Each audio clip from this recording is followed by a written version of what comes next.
नमस्कार दोस्तों। पिछले कई दिनों से बांग्लादेश की राजनीति में हमें काफी उथल-पुथल देखने को मिल रहा है, काफी उतार-चढ़ाव देखने को मिल रहा है। क्या है बांग्लादेश की पूरी कहानी? क्या है इसकी माजरा? आइए जानते हैं स्टोरी लाइव पर बांग्लादेश की पूरी कहानी।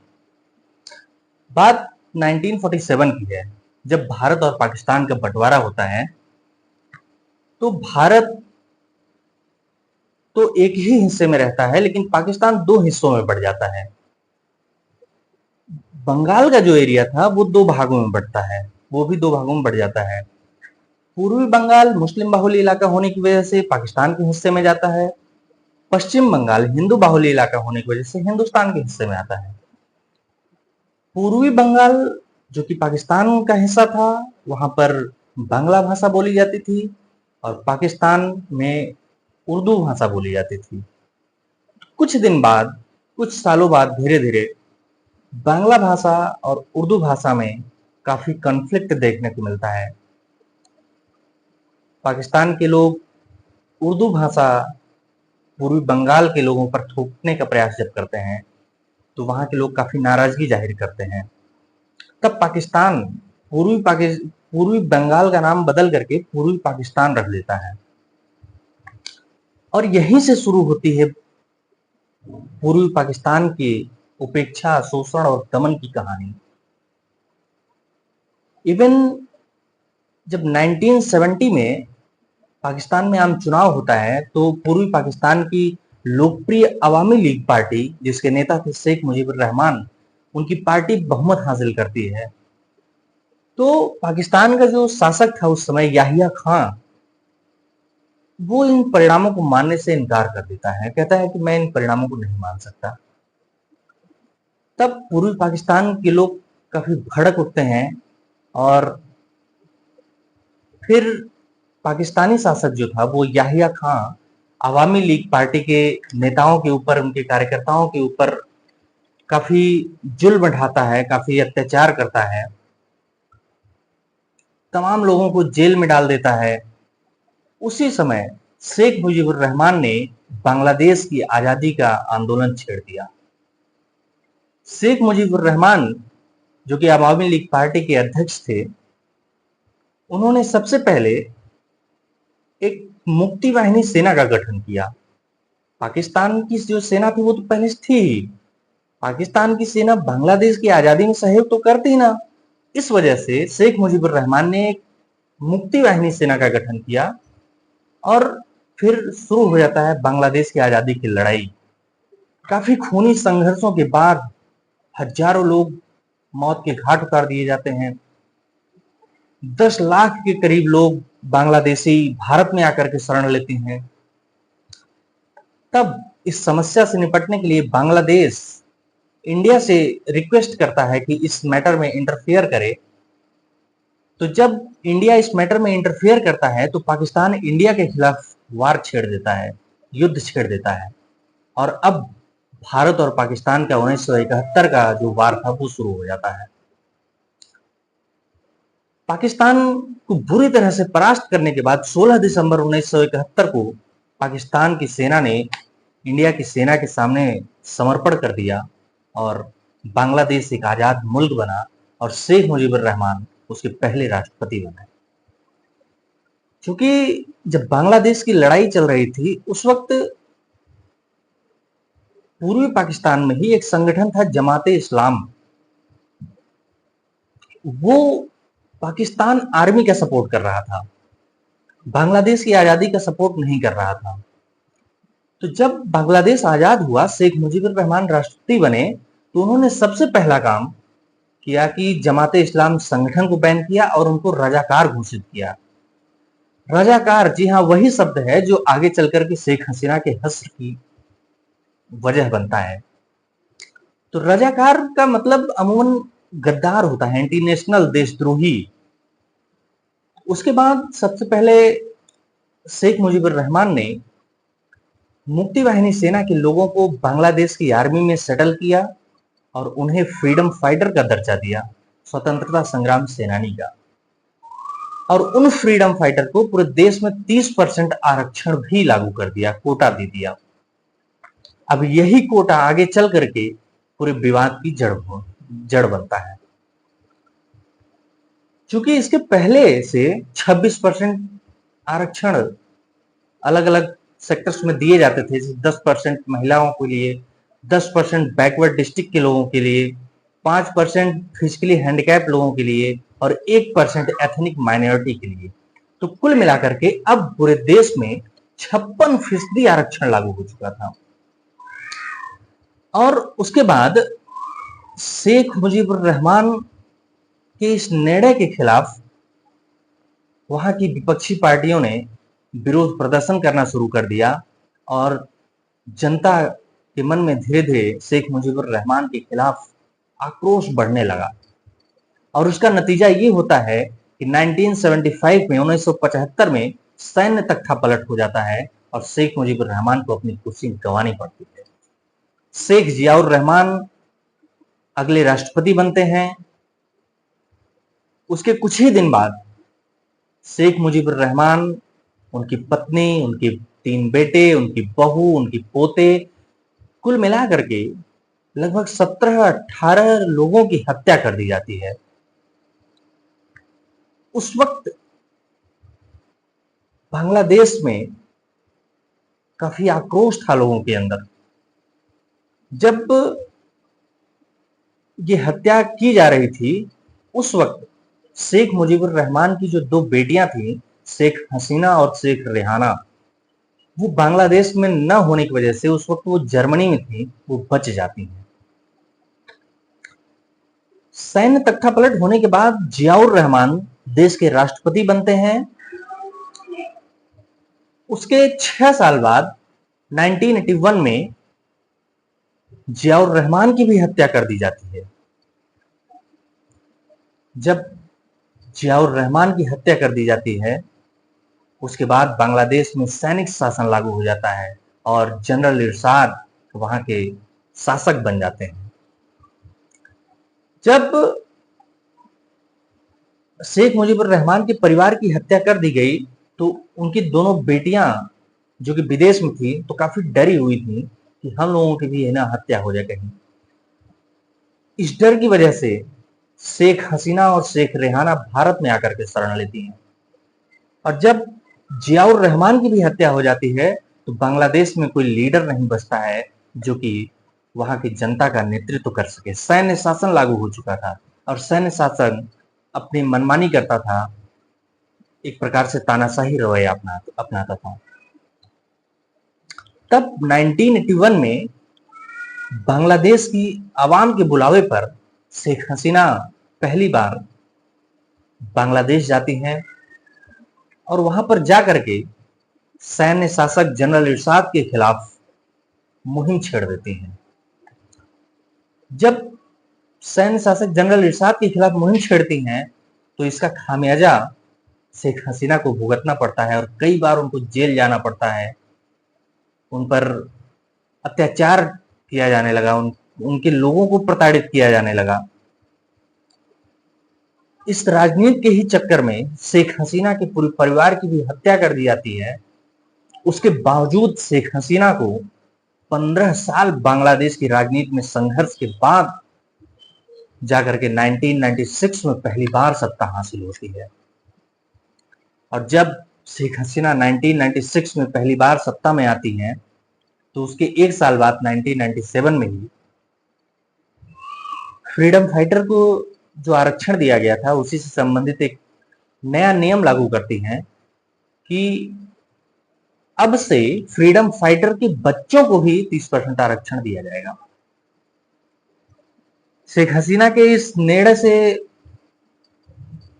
काफी लोगों को नाराजगी हुई, विपक्ष काफी विरोध प्रदर्शन किया, धरने दिया, आंदोलन होते रहे और इसका खामियाजा ये हुआ कि शेख हसीना को सन 2001 के आम चुनाव में अपनी कुर्सी गंवानी पड़ती है और बांग्लादेश नेशनलिस्ट पार्टी की नेता से खालिदा जिया वहां की राष्ट्रपति बन जाती हैं। जब खालिदा जिया राष्ट्रपति बनती हैं तब उन्होंने शेख हसीना के ऊपर काफी अत्याचार किया। कई झूठे मुकदमे लगा करके उनको जेल में भेज दी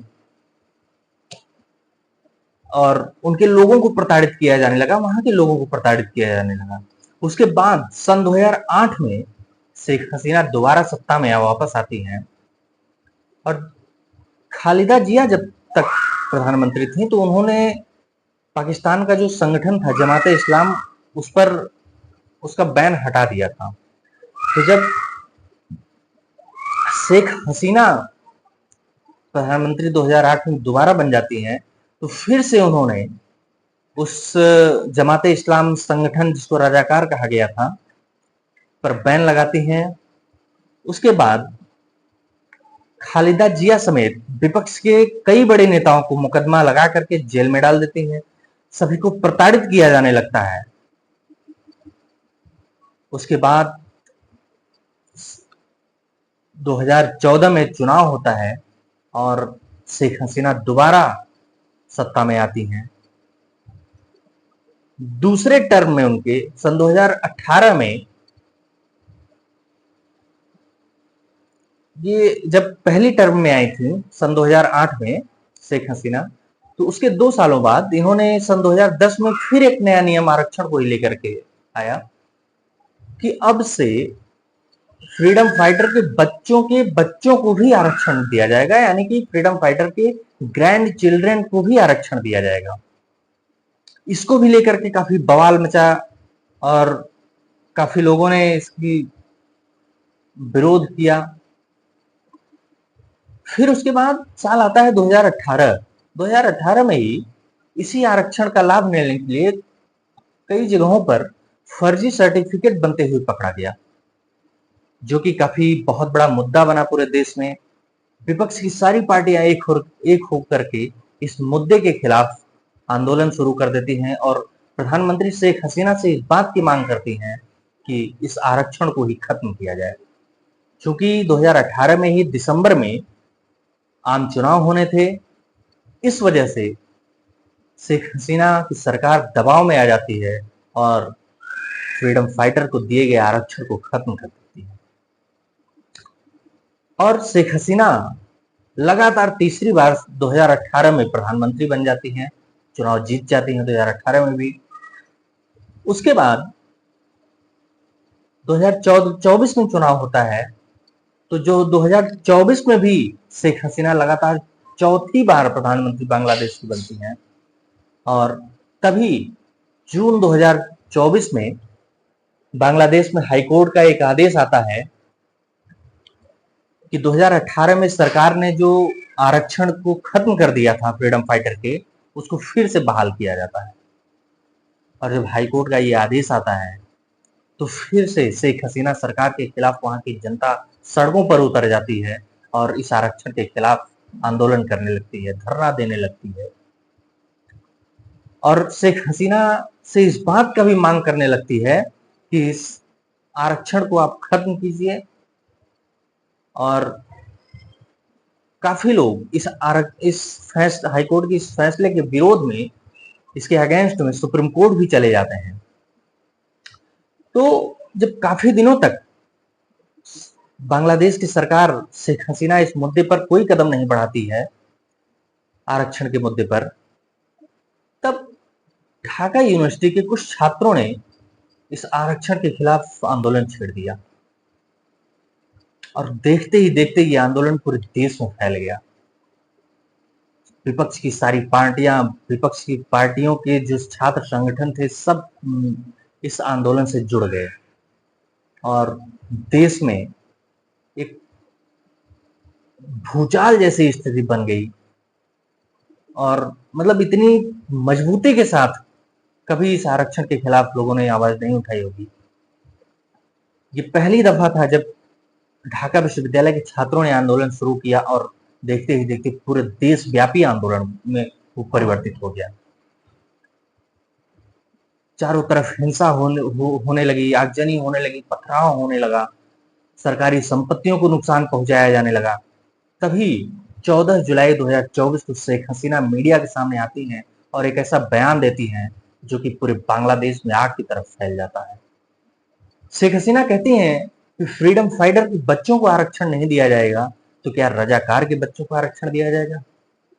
बस इसी बयान से बांग्लादेश की पूरी जनता आहत हो जाती है और अपने जो आंदोलन था वो और भी उग्र हो जाता है, और भी तेज हो जाता है उनका आंदोलन। और सारे आंदोलनकारी ये मांग करने लगते हैं कि शेख हसीना देश से माफी मांगे और वो शेख हसीना प्रधानमंत्री पद से इस्तीफा दें।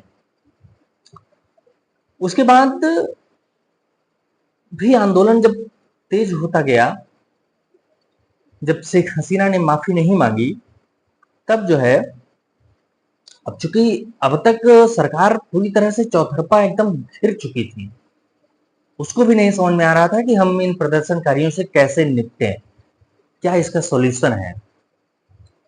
तो प्रधानमंत्री शेख हसीना ने तानाशाही रवैया दिखाते हुए, बातचीत करने के बजाय तानाशाही रवैया दिखाते हुए इन आंदोलनकारियों को रोकने के लिए पुलिस और अवामी लीग पार्टी के जो छात्र संगठन था उसको सड़कों पर उतार देती है।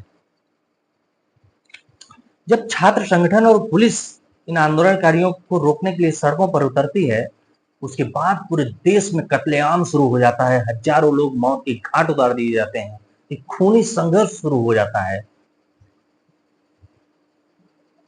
तभी उस वक्त फिर आंदोलनकारी ये डिसाइड करते हैं कि प्रधानमंत्री आवास की तरफ बढ़ा जाए और वहां चल करके प्रधानमंत्री शेख हसीना से इस्तीफा मांगा जाए। तब प्रधानमंत्री शेख हसीना ने आर्मी को इन प्रोटेस्टर्स के खिलाफ उतरने का आदेश दे दिया और तब आर्मी चीफ शेख हसीना से कहते हैं कि मैडम, अब आर्मी को भी उतारने का कोई फायदा नहीं मिलने वाला है, क्योंकि भीड़ इतनी है, इतनी बेकाबू और हिंसक हो चुकी है कि अब उसको रोक पाना संभव ही नहीं है।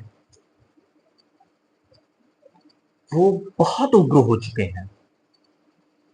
और जब आंदोलनकारी, वहां की भीड़ धीरे धीरे प्रधानमंत्री आवास की तरफ बढ़ने लगती है, तब वहां के आर्मी के जो चीफ थे प्रधानमंत्री शेख हसीना को सलाह देते हैं कि मैडम, अब आपके पास सिर्फ 40 मिनट का समय है, आप जितना जल्दी हो सके इस्तीफा दे करके यहां से निकल जाइए, वरना आर्मी भी कुछ नहीं कर पाएगी आपके लिए, आर्मी के हाथ में फिर कुछ भी नहीं रह जाएगा। और फिर मामले की गंभीरता को भांपते हुए प्रधानमंत्री शेख हसीना इस्तीफा देती हैं और उनको बांग्लादेश छोड़ करके भागना पड़ता है। प्रधानमंत्री शेख हसीना आर्मी के हेलीकॉप्टर में बैठ करके वहां से निकल जाती हैं और पश्चिम बंगाल के बॉर्डर पर आती हैं। पश्चिम बंगाल के बॉर्डर से इंडिया के 2 फाइटर जेट की सुरक्षा में वो गाजियाबाद के हिंडन एयरपोर्ट पर उतरती हैं और फिर यहां पर आकर के हिंदुस्तान की शरण लेती हैं।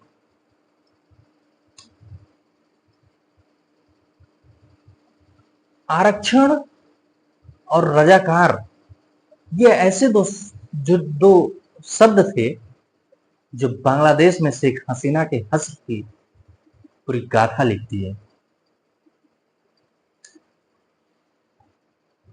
तो दोस्तों, आज के लिए बस इतना ही।